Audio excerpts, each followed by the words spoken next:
মুসা আলাইহিস সালাম যত দোয়া করে তত রোদ বাড়ে। দোয়া শেষ করে দিয়ে বলছে আল্লাহ যত দোয়া করি তত রোদ বাড়ে, তার মানে আল্লাহ বলে মুসা রে ইন্নী আ'লামু মা লা তা'লামুন। মুসা আমি যেটা জানি সেটা জানি। বলে আমি তো জানি না মাওলা, কিন্তু তুমি কেন দোয়া কবুল করো না? আল্লাহ বলে মুসা ওই মজলিসের ভিতরে এমন একজন নোংরা মানুষ এসে বসেছে রে মুসা, যতক্ষণ পর্যন্ত বেরিয়ে না যাবে আমি আল্লাহ দোয়া কবুল করব না। এবার একই দোয়া কবুল হয় না, আবার এর ভিতরে এই কাজ।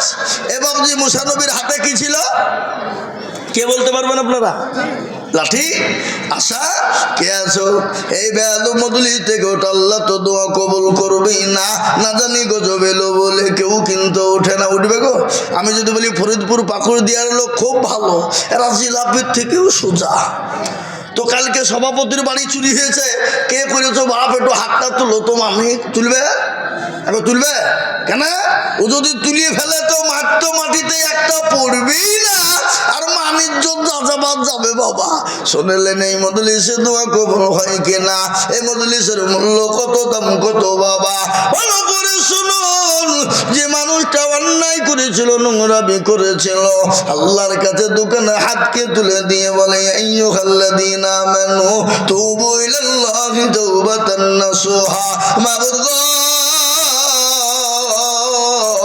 আমি অন্যায় করেছি, ত্রুটি করেছি, পৃথিবীর কেউ জানে না, কেউ বলতে পারবে না, তুমি আর আমি ছাড়া কেউ জানতে পারেনি। ও আল্লাহ আর জীবনও কোনোদিন করব না, আমি তোমার কাছে ক্ষমা চাইছি আল্লাহ, আমার জীবনের গুনাহগুলোকে তুমি মাফ করে দাও।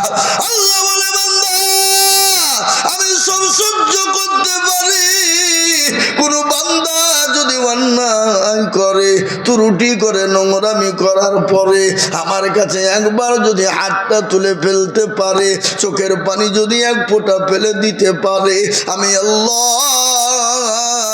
তার জীবনের সব গুনাহকে আমি সেকেন্ডের মধ্যে ক্ষমা করে দিই। জোরে বলুন সুবহানাল্লাহ, জোরে বলুন না সুবহানাল্লাহ। এ বাবুজি, আমাদের সব থেকে বড় দুশমন কে? একটু জোরে বলুন কে? শয়তান। আল্লাহকে বলছে আল্লাহ আমাকে পাওয়ার দে। বলে আরে তুই কি পাওয়ার দিবে? বলে আল্লাহ আমাকে 3টে পাওয়ার দিবা। কটা? 3টি। তো বলে হ্যাঁ কি কি নিবি বল। আল্লাহ আমাকে কিয়ামত পর্যন্ত জীবনেও কোনোদিন মৃত্যু দিবা না, দিলাম। দ্বিতীয় নম্বর, তোমার প্রতিটি বান্দার রগে রগে যেন আমি চলতে পারি সে ক্ষমতা দাও, বলে দিলাম। আর কি নিবি বল। বলে আল্লাহকে বলে আল্লাহ তোমার প্রতিটি বান্দা বান্দিকে আমি জাহান্নামের ভিতরে নিয়ে যাব, তুমি এই পাওয়ারটা আমাকে দাও। আল্লাহ বলে তোকে দিলাম, কিন্তু শোন আমি আল্লাহ কত বড় দয়ালু তুই দেখবি না। বলো কত বড়? ধর আমার বান্দা 100 বছর বাঁচল, 99 বছর গুনাহ করলো, থাকলো কত বছর? কিন্তু আপনারা হিসাব জানেন না? 1 বছর। 1 বছরের মধ্যে 11 মাস গুনাহ করলো, থাকলো ক মাস? 1 মাস। 1 মাসের মধ্যে 29 দিন গুনাহ করলো, থাকলো কদিন? 1 দিনে 23 ঘন্টা গুনাহ করলো, থাকলো ক ঘন্টা? 1 ঘন্টা। 1 ঘন্টায় যদি বলে আল্লাহ আর কোনো দিন অন্যায় করো না, 5 ওয়াক্ত নামাজ পড়বো, কোরআন পড়বো, জিকির করবো, তাসবিহ করবো, আল্লাহ তোমার গুণগানের থেকে আমি সরে যাব না, আল্লাহ তুমি আমাকে ক্ষমা করো। একবার যদি বান্দা কোনো রকম বলে ফেলতে পারে, তাহলে আমি তার 99 বছরে 11 মাস 29 দিন 23 ঘন্টার গুনাহ আমি 1 ঘন্টায় ক্ষমা করে দিই। সুবহানাল্লাহ বলুন। এ বাবা, আল্লাহ এত দয়ালু গো, অথচ সে আল্লাহকে আজকে আমরা চিনিনি। বাপ আল্লাহকে যদি আজকে চিনে নিতাম, ও মুসলমান, আজকে মুসলমানদের দুর্দিন হতো না, মুসলমানরা মার খেত না, মুসলমানরা লাঞ্ছিত বঞ্চিত হতো না, মুসলমানদের আজকে কোনো রকমের অস্তিত্ব কেউ কেড়ে নিতে পারত না। কিন্তু মুসলমান তো আল্লাহ চিনে না, রসুল চিনে না, মুসলমান কোরআন জানে না, মুসলমান কোরআন পড়ে না। আজ আমি আপনাদেরকে বলবো, কোরআনের মান যদি কেউ নষ্ট করে, অন্য কোনো জাতি কেউ করেনি, কোরআনের মান যদি কেউ নষ্ট করে সেটা মুসলমানরাই নষ্ট করেছে। করেনি? জোরে বলুন, করেছে না করেনি? বলে হুজুর মুসলমানরা মান নষ্ট করলো মানে কিরকম? আমি আপনাদেরকে শোনাই, আজকে আমাদের ছেলেদেরকে মাস্টার বানাই, টাকা দিই যত লাগে, ডাক্তার বানাই, উকিল বানাই, জজ বানাই, ব্যারিস্টার বানাই। আমি আপনাদেরকে মানা করব না, আপনি আপনার ছেলেকে মাস্টার বানান, ডাক্তার বানান, উকিল, জজ, ব্যারিস্টার বানান, প্রফেসর বানান, আপনার ছেলেকে আপনি ব্যারিস্টার বানান, কোনো রকমের কোনো বাধা নাই। আপনার ছেলেকে আপনি কোরআনওয়ালা বানিয়েছেন নাকি? আপনি বুকে হাত দিয়ে বলতে পারবেন, বলে হুজুর গো আমার ছেলেটাকে কোরআন শিখিয়ে দেবেন, যত টাকা লাগে আমি আপনাদের দিতে রাজি আছি, কিন্তু আমার ছেলে মেয়েদেরকে কোরআনওয়ালা বানাতে হবে। একটা পাওয়া যাবে? কথা বলেন, কার দোষ দিবেন আপনি? কাকে বলবেন? আবার অনেক ইংলিশম্যান আছে, অনেক ইংলিশম্যান আছে বাবা, তারা তো কোরআন পড়তে জানে না, আরবি বলতে পারে না।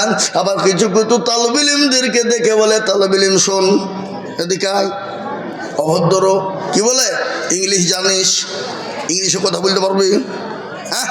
সেই তালেবে ইলম যদি বলে, ও বাবু শোনো, তুমি তো মাস্টার, ডাক্তার, ইংলিশম্যান হয়ে গেছো, সৌদি তুমি কুয়েতে চলে যাও, ইংল্যান্ডে চলে যাও, আমেরিকা, লন্ডনে চলে যাও, যারা পায়খানা পরিষ্কার করে তারাও তো ইংলিশে কথা বলে। কিন্তু আমি যদি তোমাকে প্রশ্ন করি, আমার সামনে কোরআন পড়ো, তুমি জানো? বলো তো তোমার ক্ষমতা আছে নাকি? তুমি ইংলিশ জানো না বলে তালেবে ইলমকে তুমি লজ্জিত দাও, ঘৃণিত বলো, তাকে মূর্খ বলো, কিন্তু তোমার যেটা জরুরি দরকার ছিল কোরআন, তুমি তো কোরআন পড়তে পারো না। ও তোমার কি লজ্জা হয় না? তুমি মুসলমানের ঘরের ছেলে, তোমার তো কোরআন সুন্দর করে পড়ার দরকার ছিল, তুমি কোরআনটা পড়তে ভালো পারো না। বাবা, আজকে একটা ছোট্ট বাচ্চা, বলুন তো, 30টে পারা কোরআন, কপারা কত পৃষ্ঠা? কে বলতে পারবেন কত পৃষ্ঠা? 6,500 পৃষ্ঠা। এ বাবা, 114টি সূরা, এতখানি একটা মোটা মোটা কোরআন যদি গোটা মুখস্থ করে ফেলতে পারে, বলুন তো ওই ছেলেটাকে ইংলিশ পড়তে পারবে না? ওই ছেলেটাকে ইংলিশম্যান হতে পারবে না? ওই ছেলেটাকে ইংলিশে কথা বলতে পারবে না? অবশ্যই পারবে, অবশ্যই পারবে। কিন্তু আমি বলি বাপ, আজকে আমাদের দেশের এমন কোনো মাস্টার, ডাক্তার না, কোনো দার্শনিক না, এমন কোনো জ্ঞানী গুণী না,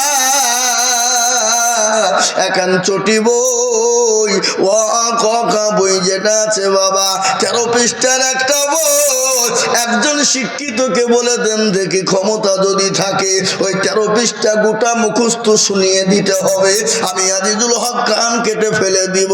সে কেন তার 14 পুরুষ পর্যন্ত ক্ষমতা নাই শোনাতে পারবে? মিলিয়ে নেন, মেলান আপনি। একজন ইংলিশম্যানকে বলুন, একজন ব্যারিস্টারকে ডাকুন, যদি আপনার ও ক খ বই যে 13 পৃষ্ঠার একটা বই, ছোট্ট ছোটি বই, এ বাবা, তাকে যদি বলো যে আপনি তো বিরাট বড় শিক্ষিত, আর ওই ও ক খ তাকে পড়েই ব্যারিস্টার হতে হয়েছে, নাকি বুঝেন আপনারা বলুন? হয়তো পড়তে হয়নি। তারপরে তো আগে তো আমরা স্কুলে যেতাম, প্রাইমারিতে ও ক খ পড়তাম, এখন বিভিন্ন রকমের বিভিন্ন ডিজাইনের ছেলে মেয়েকে আমরা দিয়ে পাঠাচ্ছি কোথায়? প্রাইভেটে, আবার তারপরে দিত স্কুল কলেজে। এই তারপরে বাবজি কি বলে, ওই আজকে ডোমকুলে স্কুল হয়েছে, হোস্টেলে নাকি, এখন মেলা রকমের বাবজি ছেলেকে শিক্ষিত করতে হবে। কিন্তু বাবজি আজকে কোরআনের মান আমরা কমিয়ে দিয়েছি। আর কি কমিয়েছে দেখেন? আমার মা বোনেদের কথা বলি, আমার মা বোনেরা রমজান মাসে একদিন এক মাস কোরআন খোলে, 11 মাস কোরআন খোলে না, ওই কোরআনকে 1 মাস পরের পরে সুন্দর করে রুমাল দিয়ে ঢাকে, ভালো করে জুস্তান দিয়ে পেঁচিয়ে রেখে দিয়ে ওই টাকের ওপর রেখে দেয়, টিকটিকিতে বাসা করে, মাকড় সাথে বাসা করে, ও মুসলমান ইন্দুরে পায়খানা করে। আমি আপনাদেরকে বলবো মা গো, আল্লাহ নবী বলে গেছেন, কোন মহিলা যদি কোন পুরুষ যদি প্রতিদিন কোরআনকে খোলে, একবার করে পড়ুক আর না পড়ুক, একবার করে কোরআন খুলে যদি আল্লাহর কিতাবকে এরকম করে হাতটা বলে মুখের সঙ্গে জড়িয়ে চুমা দিয়ে রেখে দেয়, আল্লাহ বলছে তার প্রতিদিন প্রতিদিন প্রতিদিন আল্লাহ 10 করে নেকি দেবে। সুবহানাল্লাহ বলবেন না? আজকে মনে করে কোরআন পড়ে কি হবে? শুনুন, আজকে মনে করে কোরআন পড়ে কি হবে? এই কোরআন পড়ে কাজ হবে কবে জানেন? দুনিয়া তো শান্তি হবে, পরকালও শান্তি হবে, কবরও শান্তি হবে। ও মুসলমান গো, দুটো জায়গা, একটা নাম হলো ইহকাল আর একটা নাম হলো পরকাল। আল্লাহ বলে বান্দারে, পরকালও তুমি শান্তি পাবা কোরআনের জন্য, খবরও পাবা, দুনিয়াতেও পাবা। আজকে তুমি আমার কোরআন পড়ো না,